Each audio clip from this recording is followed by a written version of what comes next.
Hello et bienvenue dans ce nouveau module, module numéro 7, qui est le dernier module et pas des moindres, l'organisation virtuelle. En fait, de quoi il s'agit, c'est que quand on parle d'une entreprise en ligne, forcément, il y a une organisation différente avec des outils et des méthodes qui sont différentes que dans une entreprise traditionnelle. Tout ça, ça concerne quoi? La communication de l'équipe, l'archivage des données, la gestion des projets, la gestion administrative et financière. En général, maintenant, il existe des outils en ligne pour tout ça, et donc la plupart des entrepreneurs en ligne utilisent ces outils en ligne, et donc c'est de ces outils-là que je vais vous parler. L'intérêt de ces outils, souvent, ils ont une formule gratuite qui offre déjà une partie des fonctionnalités.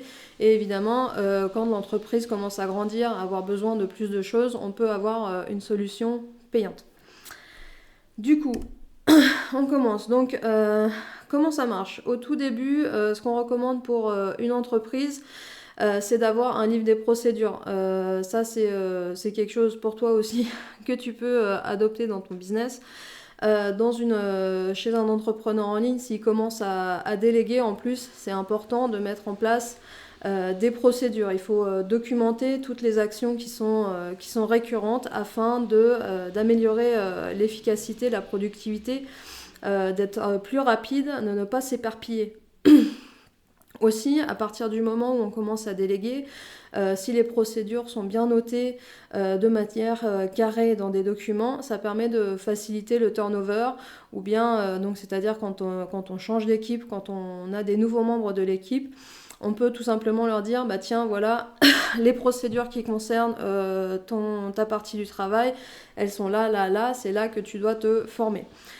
Du coup, ça c'est des choses, si tu arrives dans une entreprise où ces choses-là ne sont pas encore en place, tu peux proposer à les mettre en place, et je pense que généralement c'est une demande des entrepreneurs, ils ont besoin de s'organiser, de se mettre au carré, machin et tout, mais c'est des choses qui restent au fond de la to-do list et qui sont jamais vraiment faites, et donc de pouvoir apporter cette connaissance, de savoir qu'il faut un règle des procédures, il faut des procédures, c'est une bonne chose. Donc là, on parle aussi de SOP, de Standard Operating Procedures, parce que là, c'est vraiment la gestion opérationnelle de l'entreprise, donc c'est vraiment faire marcher les opérations.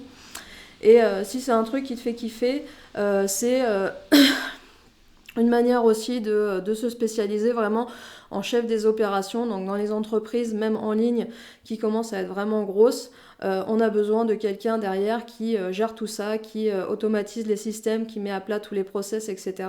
pour que tout fonctionne bien, de manière efficace et rapide.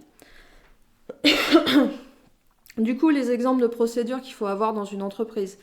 Les procédures d'acquisition de clients, de prospection, donc ça va être les formulaires de contact, comment se passent les prises de rendez-vous, qu'est-ce qui se passe après, etc.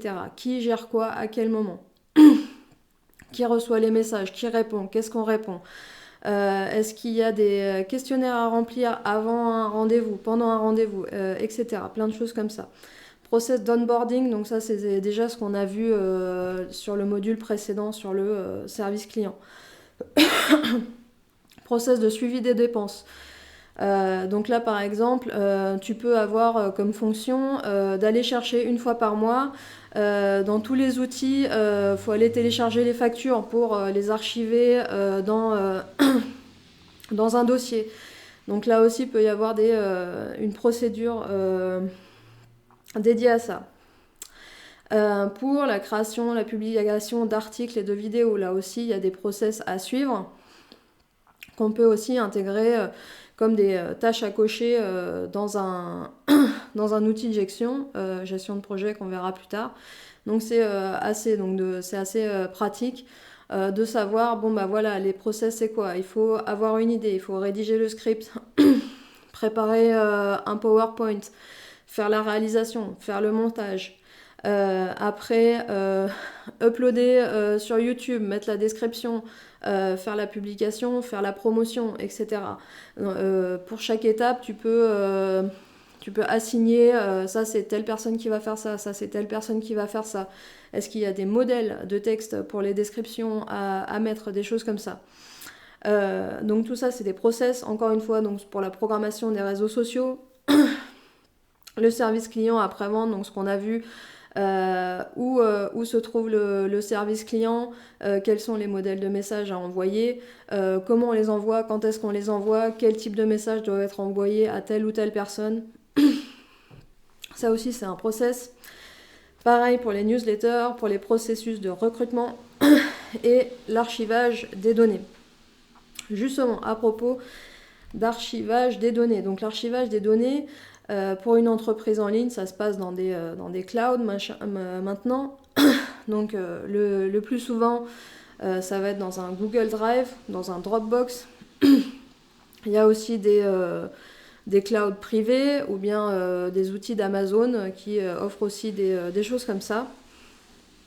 Idéalement, dans une entreprise, on a besoin d'un plan de gestion des documents. C'est-à-dire que tu vas avoir un tableau qui va dire voilà, on a tel dossier, tel dossier, tel dossier, tel dossier, et dans chaque dossier, on a tel sous-dossier, tel sous-dossier, et idéalement d'avoir des process pour chaque type de document, pour savoir exactement où on les range et comment on les nomme pour bien les retrouver. Ces documents qui sont des documents clés dans la gestion des données électroniques, elles sont à la base et elles doivent être normalement à la racine du cloud pour que ce soit accessible à tous. Et ça aussi, dans un process, quand tu inclus un nouveau membre d'une équipe, peut tout de suite lui dire, bon bah voilà, nous on a un drive, il est organisé comme ça, je te donne le plan, je te donne le nommage, le livre des procédures, tu as toutes les informations pour pouvoir retrouver les documents et pour pouvoir les ranger aussi à la bonne place. Du coup là, je vous ai retrouvé des posts que j'avais fait pour un exemple de classement des données. Donc par exemple, les données administratives, donc tout ce qui est documents généraux, politiques, conditions générales de vente, assurance, impôts, etc. dans un premier niveau. Sur la comptabilité, donc là par exemple, les bonnes pratiques qu'on peut mettre en place pour un classement des données pour la comptabilité, c'est d'abord de les classer par année. Et après, à l'intérieur des années, d'avoir les rentrées, les sorties. Dans les entrées et les sorties, avoir toutes les factures, tous les devis, tous les contrats, donc aussi classés par type de document. Pour la communication, du coup, d'abord, il y a toute la partie charte graphique, logo, toutes les images qu'on va utiliser, aussi les informations sur les comptes, les calendriers, les statistiques et les contenus. Donc ça aussi, c'est quelque chose qu'on peut mettre dans un dossier. Au niveau des services, alors là, il faut faire une distinction entre les services et les clients. Il y a les services en tant que tels et après, il y a les clients. Donc dans les services, on va avoir déjà par type de service la description, les modèles, etc. Et après, les clients. Donc par exemple, sur un suivi de coaching, dans la partie service, tu vas avoir pour tel accompagnement tous les modèles types de documents. Et après, dans le dossier par client, les documents qui ont été remplis par chacun des clients.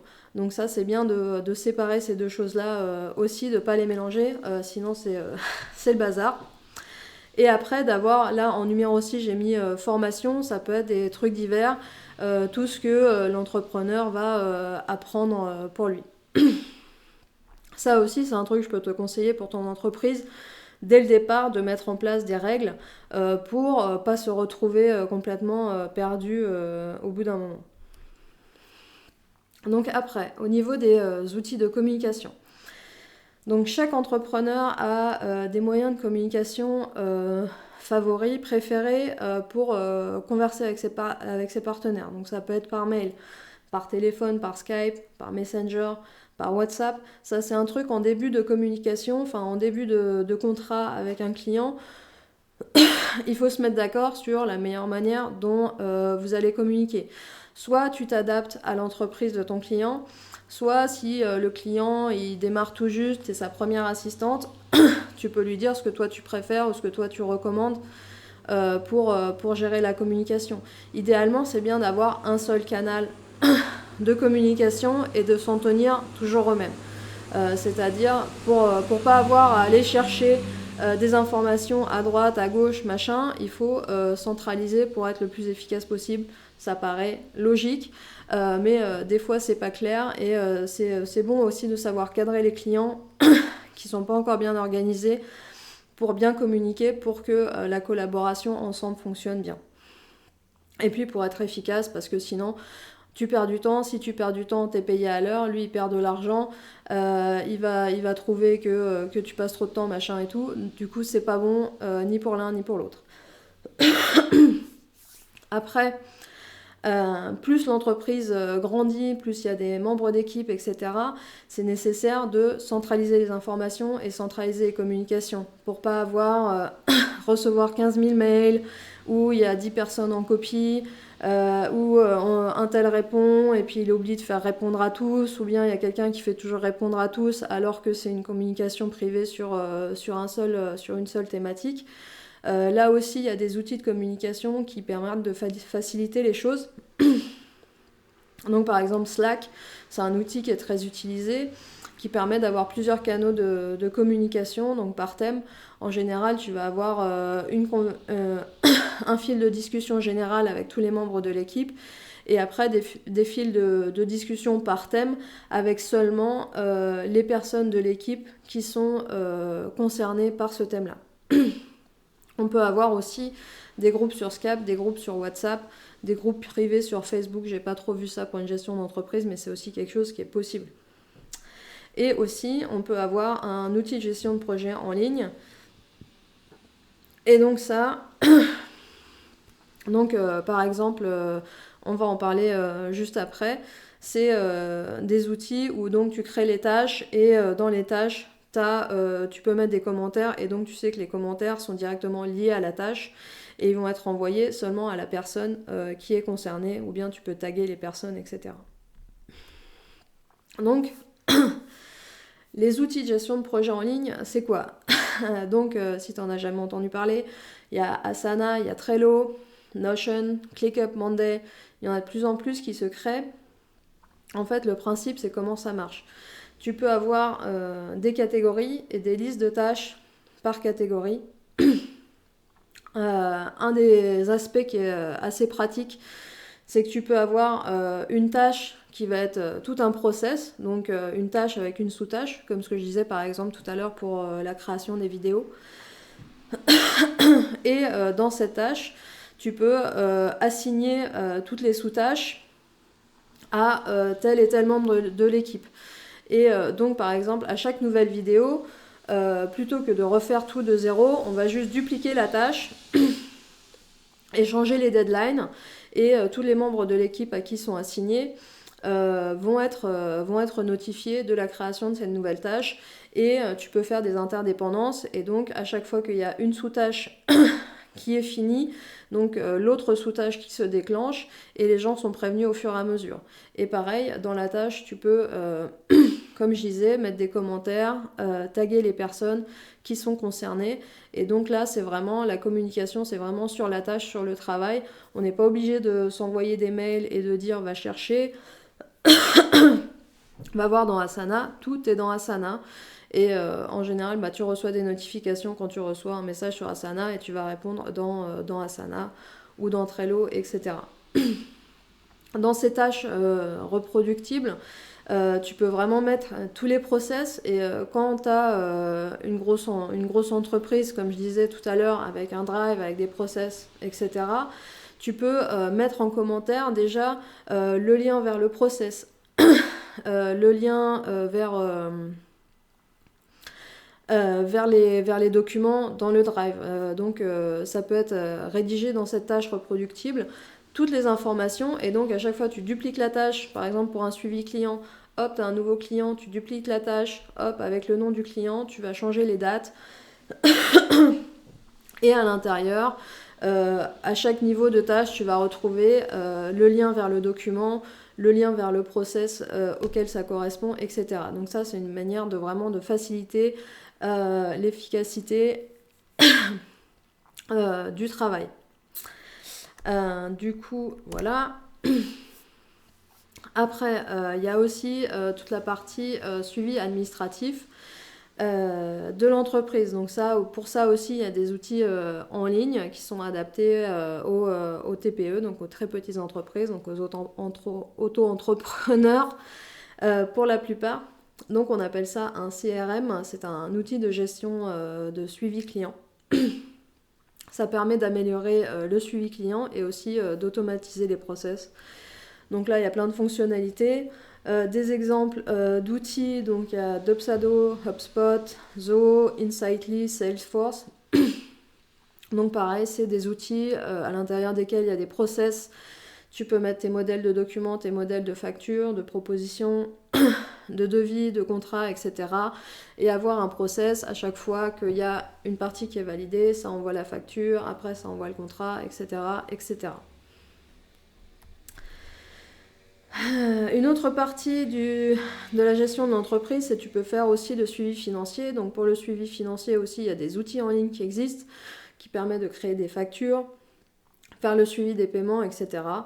Donc là, les types d'outils qui existent, c'est QuickBooks, FreshBooks, Freebie, Je Pilote, etc.